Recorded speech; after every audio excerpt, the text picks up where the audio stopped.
In today's lesson, we are going to look at word problems.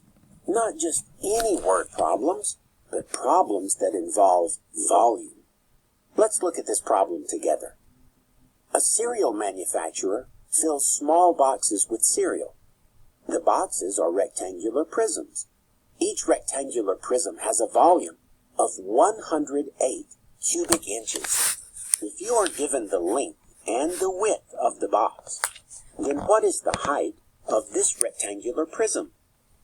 First of all, when dealing with word problems, you have to ask yourself if there is a formula that would help you solve the problem.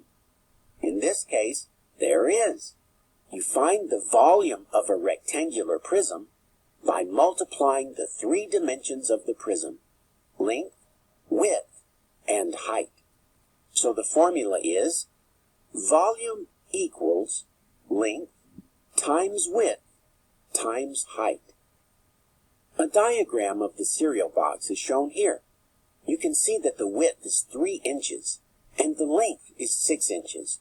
We also know that the volume is 108 cubic inches. So now our formula looks like this.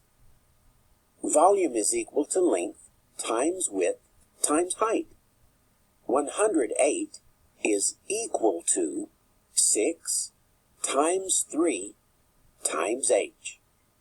Now we multiply to get 108 equals 18 times h.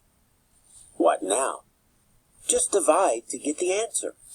108 divided by 18 is 6. So the height of our box is 6 inches.